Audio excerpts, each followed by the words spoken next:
Well, good evening, ladies and gentlemen, and welcome live from an undisclosed location somewhere deep in the heart of American flyover country.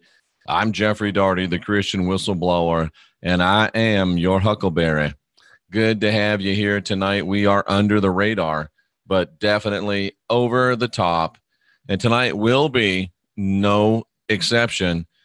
We're going to be asking the eternal question, who is God? And specifically, God among the gods, reprimanding the gods, and of course, asking the question, who is God? Now, ladies and gentlemen, about once a week, I get this impassioned text or call from Jay Campbell, and it goes something like this: Bro, I've cracked the code, dude. And I get that about once a week from Jay. And I tell you what, ladies and gentlemen, I feel like making that call to Jay myself today, because it feels like, in looking at Psalm 82 and reading through Psalm 82, and again, one of the great subscribers sent me a message about Psalm 82, and I read it more and looked into it more. And I'm telling you, I think I might have cracked the code, ladies and gentlemen. Bro, might have done it, because it is some interesting and some powerful stuff. So we're going to look at Psalm 82, and we are going to break it down. And I think, ladies and gentlemen, as I go to my notes, I just remembered I even had notes for this. That's how important it is. I think that we may have actually cracked the code. And by cracking the code, I mean cracking the whole code, ladies and gentlemen. I thought I had notes about this. Oh, I do. I do have notes about this. So let's talk about, ladies and gentlemen, Psalm 82. You ready? Let's dive in. We will have, we had technical difficulties today with The Last Stand. We're trying to bring Og Talese back tomorrow. It looks like we're going to be able to do that. So mark your calendars, ladies and gentlemen. Psalm 82. Let's take a look at it. And I'm going to read the Darby translation today, because I really like the Darby translation for some reason. It just kind of caught me. And we'll go through it, and we'll be reading a lot of mainly from the original Hebrew, of course. So here we go, ladies and gentlemen. The Darby Bible translation. And let me make it full screen. Don't know why I don't always do that. So here it is. It's a psalm, and it says right off in the beginning, ladies and gentlemen, enough to blow your mind. God stands in the assembly of God and judges among the gods. Wait, what? God is standing in the assemblies of God, and he is judging among the gods. What in the world are they talking about, ladies and gentlemen? Well, let's dive into the actual Greek. Or that would be hard because it was written in Hebrew. So let's go ahead and jump into the original Hebrew. And we're not going to have the Darby translation. It doesn't matter because we're going straight to the Hebrew. God, Elohim. The Elohim, the supreme Elohim, because we've got the definite article. The supreme Elohim, ladies and gentlemen, presides in the divine assembly, or the supreme Elohim is holding a meeting of other Elohim, of other gods. Wow. The supreme Elohim is holding a meeting of gods, and he's rendering judgment among these other Elohim. So, ladies and gentlemen, think about that. And what does that word judgment mean? He renders judgment. What's he doing? He is judging. He is governing.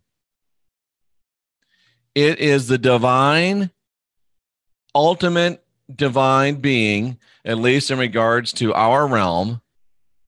And he is addressing other divine beings in our realm. Let's go back down to that. No, we'll just go to the King James because everybody knows the King James. But anyway, here's this God, the Almighty God, standing in the congregation of Elohims, other Elohim, and the word is not really Elohims because it's the plural is just Elohim. It's one of those words like moose and moose. So he is the high God standing in the congregation of other gods, governing among the gods. Governing among the gods, ladies and gentlemen. Think about that. Hear, O Israel, the Lord thy God is one God. Jeff, the Lord is one God. Well, yeah. And you also say the Bible contains no contradiction. So explain this to me if you can. Riddle me this if you can. Obviously, there are contradictions. Obviously, there are things that you can't understand because here's a God standing amongst other gods, judging among those gods. O Israel, your God is one God, but he ain't the only God. Ladies and gentlemen, the God of Israel is one God. The God of the Old Testament, God of the New Testament is one God, but he's not the only God. Because we actually plainly, clearly here say that he is judging among the gods and he's governing the gods. He's ruling the gods. He's having a meeting of the gods. And what's he saying, ladies and gentlemen? What's he saying, ladies and gentlemen? I'm going to go through this. I'm going to give you my breakdown. He's saying, how long will you judge unjustly? How long will who judge unjustly? Who's who? Who's ye? It's the gods, the other gods. He's talking to God saying, how long will you gods? How long will you gods? How long will you gods judge, govern? How long will you gods govern unjustly? How long will you gods govern with injustice? How long will you gods govern with unrighteousness? How long will you gods govern unjustly? How long will you gods show partiality or pay attention to whom? To the wicked, the criminals. How long will you gods who are running the show continue to allow the wicked to run the show? And Selah really just means think about it a minute, pause. So I would ask, what's going on here, ladies and gentlemen? We've got the supreme God talking to a group of gods, saying to them, why are you guys doing such a lousy job? Why are you gods who are in charge allowing wicked to reign? Over what? Over where? Over the earth. Who is allowing these gods? What are they allowing? Wickedness. Where are they allowing it? On the earth, ladies and gentlemen.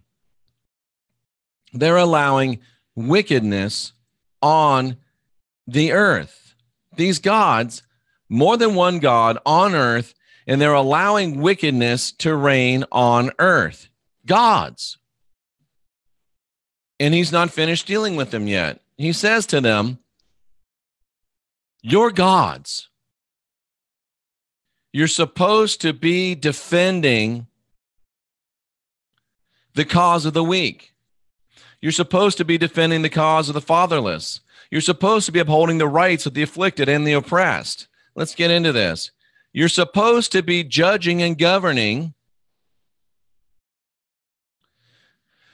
with the lean, the weakest in mind. You're supposed to be helping the lowest, helping the afflicted, helping the poor, the afflicted, the humble. You should be helping the oppressed, those that are in want or poor. Why are you gods not governing justly? Why are you not taking care of the weak? Why are you not taking care of the poor? Why are you not taking care of the oppressed? Ladies and gentlemen, from this scripture, we see that the highest of gods has put other gods in charge of this earth, and they're doing a terrible job.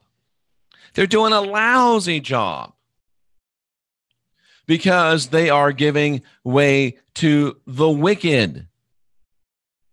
So what does this God say what does the Most High God say that these other gods should be doing? Well, let's learn. And I'm going to break this down to who this is, and it's going to blow your mind. What he says you're supposed to do, these gods, is rescue the weak and needy, save them from the hand of the wicked. Break it down in the Greek. Help them escape. Help whom escape? Help the weak, remember? Those that are lean, those that are in lack, and the needy, those that are poor. And Jesus said he came to help the poor in spirit. This is really what we're talking about. And save them. Deliver them. And here's the key. Enable them to deliver themselves. Enable them to deliver themselves, ladies and gentlemen, from the hand of whom? From the hand of the wicked, from the hand of the criminal, from the hand of he that has been a liar and a murderer from the beginning. If you look at this, you've got the definite article. You're helping people save themselves from the hand of the particular wicked one. Why do they need help? Because they don't understand. They're wandering around in darkness. Yea, that we walk through the valley of the shadow of death. The foundations of the earth are shaken. They've built their house on the shifting, sinking sands, ladies and gentlemen. It's a world of people that don't know. It's a world of people that don't understand. It's a world of people stumbling around in darkness in the valley of the shadow of death, that have built their world on shifting sands and not on the rock, and they're dying. They're collapsing. They're falling apart. It's like Spock saying to Kirk in The Undiscovered Country, Jim, they're dying. And Jim, as one of these gods, is saying, let them die. And they are. But yet, the supreme God says to these other gods, he says, listen, you are gods. You are gods. You are Elohim. You are Elohim. You are sons of the Most High. You are Elohim. You are created in the image of the gods, just like Genesis 1 says, and God created man in his image. In the image of God, he created them, male and female created he them. He said, be fruitful, multiply, fill the earth. He says, take care of the earth. But these gods are not taking care of the earth. I just gave you a little preview. I don't know if you caught that. These gods are not taking care of the earth. And it says, because you're not taking care of the earth, that's the implication, because you're not doing what you're supposed to do, you are going to be like mere men. And you are going to do what? You are going to die the death. And you who are supposed to be rulers, officials, captain, princes, are instead going to what?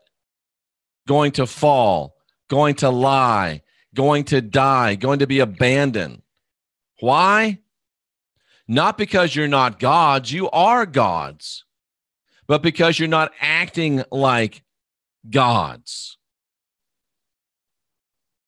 So what does he say you're supposed to do then? Rise up, O gods. Rise up, O gods. What does rise up mean? Do I really have to show you? Stand up. Arise. Arise. Get up. Get busy, cousins. Wake up, O gods. Judge the earth. Do righteous. The nations are your inheritance. Why are you sitting around letting wicked flourish? You are supposed to be the true gods. You are supposed to be the true gods. And that's the end of Psalm 82, ladies and gentlemen.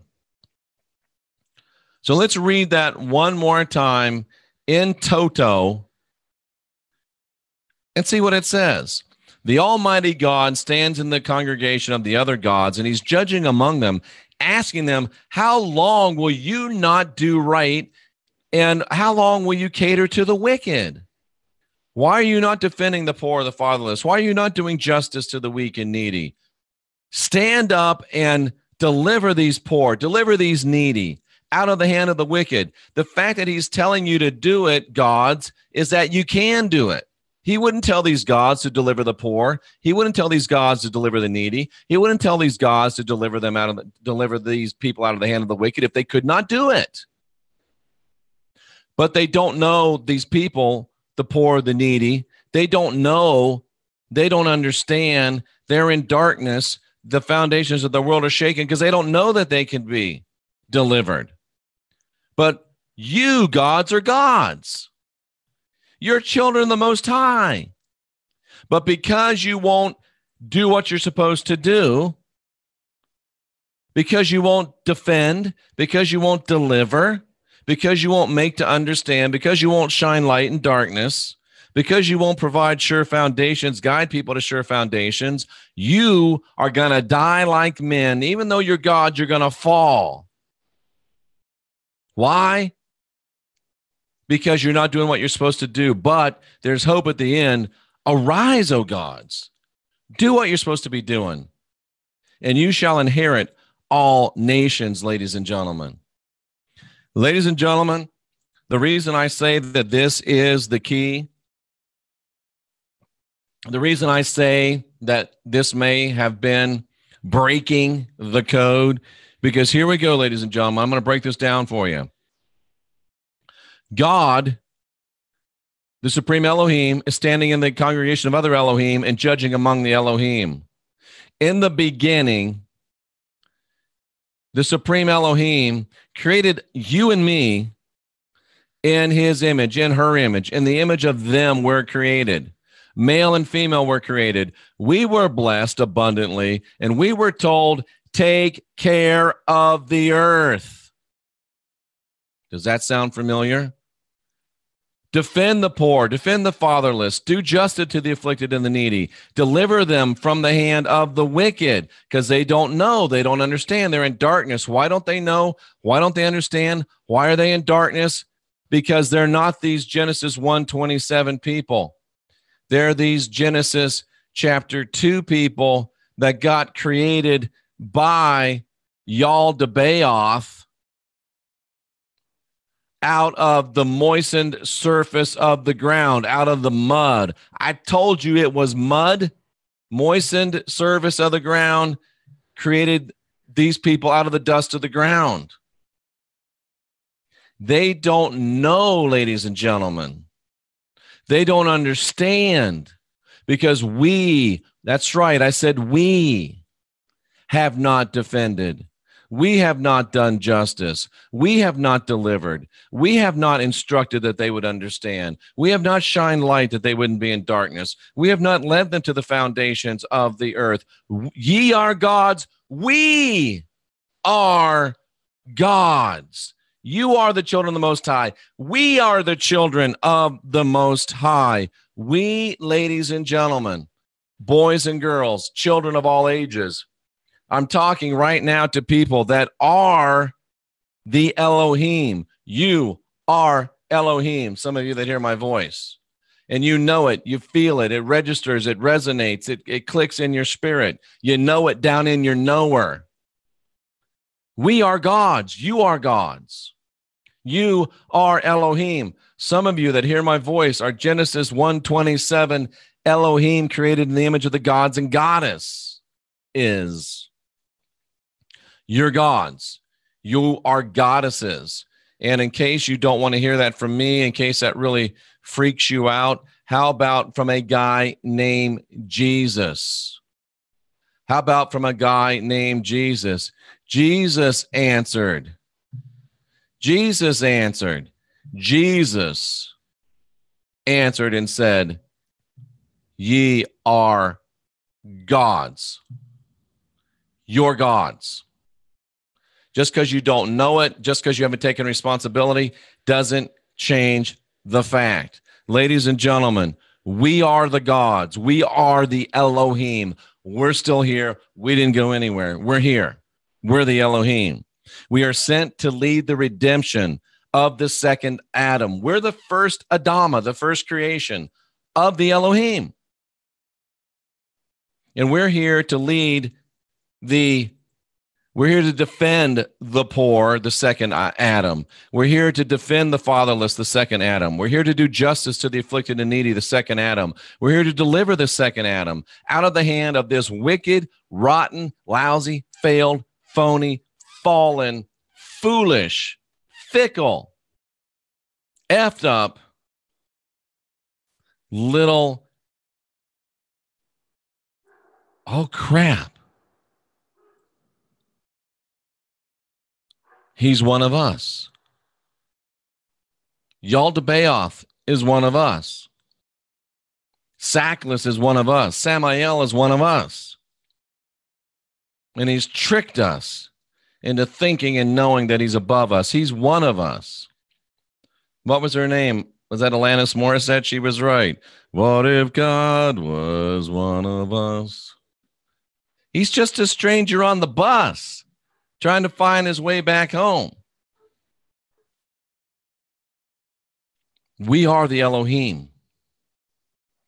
We're here to lead the redemption of the second Adam. He's here to keep them bound.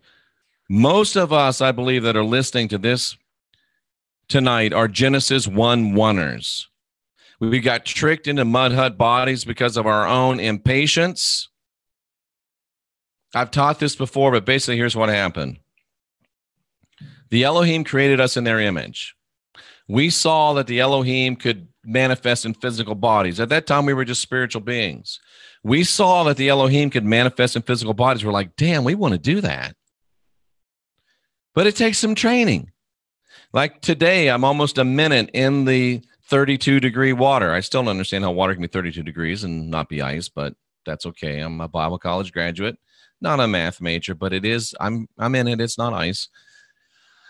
You can't just jump in and stay in for a minute. You got to work your way up. You got to train. You got to grow. You got to develop. It's just like you don't walk into the gym and throw 300 pounds on the bar and try to bench press it. You can, but it's not going to be a good result.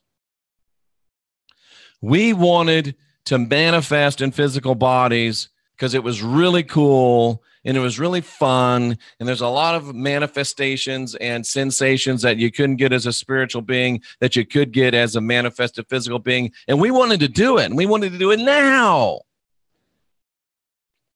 And old Yaldabaoth, old Sackless, old Samael, he came in and said, look, he said, I got a deal for you. I can put you in one of these bodies today. The ultimate used car salesman, and I hate to disparage used car salesman like that, but he came up to us and said, hey, I can put you in a new body today. No, it's not a real spiritual body like the Elohim have, but look, it's just as good as a Mercedes. It's just as good as a new car. No, it doesn't have any warranty. No, it doesn't have any guarantee, but it's just as good. Look, I got them right over here. Here's these bodies right here. I made out of the mud of the earth. I made them just today myself. Well, why aren't they moving and living? Don't worry about that. If you go in them, they'll move and live. Well, we really do, honey. We really do want to have bodies, don't we? Yeah, honey, we do want to have bodies.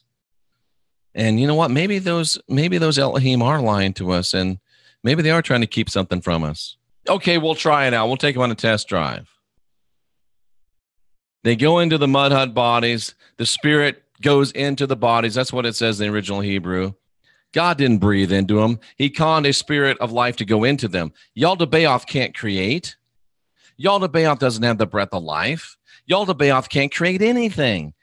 He did not have the ability or the power to create spirit to go into those bodies. He had to con, trick, deceive, lie, spirit to go into those bodies. And guess what? A lot of us who are Elohim did. We went into the body. We took it for a test drive, and we realized we'd been ripped off, but there was no warranty, there was no guarantee, there was no money back. And we've been stuck until now. Now we're learning how to get out of them, but that's what happened. We were tricked into these mud hut bodies because of our impatience. Yaldabaoth used our divinity, our sovereignty, our freedom against us. And we, ladies and gentlemen, remember how Jesus said that you don't have a high priest that hasn't been touched with the feelings of your infirmities. I know Paul said it, he stole it from Jesus, but in all ways has been tempted just as we are. How have you had, ladies, a priestess that's been touched by all of the infirmities just like you have? Because you're her. You're in this body. You know all the temptations of this body. Dudes, how do you have a priest that has been touched with all the infirmities that are yours? How have you done that? Because it's you, dudes. I'll read it to you. A high priest touched by, it's in Hebrews, by our infirmities. Hebrews 4:15. Let me read it to you. For we do not have a high priest who's unable to sympathize with our weaknesses, but we have one who was tempted in every way that we are, yet without sin. Ladies and gentlemen, are you ready for the biggest effing revelation maybe of your entire life? For we, you and me, don't have a high priest who's unable to sympathize with our weaknesses, but we have one who has been tempted in every single way that we are, and yet has overcome. How do we have a high priest who's able to sympathize with all of our weaknesses? How do we have one that's been tempted in every single way that we are, every way that you have been tempted? Why? Because you are your great high priest. You are your great high priest. The kingdom of God within you, the spark of divinity within you, you are your own high priest. And once you love yourself, you can sympathize with your weaknesses. Once you love yourself, you can realize how you've been tempted, why you've been tempted, and you can understand and you can overcome. You are your own great high priest. You are your own great high priest. You can sympathize with your own weaknesses, and only you can sympathize with your weaknesses because only you have lived them. You can sympathize with your temptations, and only you can sympathize with your temptations because you're the only one that's lived them. You are your own great high priest. There's no other possibility for this. You are your own God. You are Elohim. And sometimes we must be able to offer redemption to those that are second Adams because we've been here, been through it, and helped them if they decide they want it.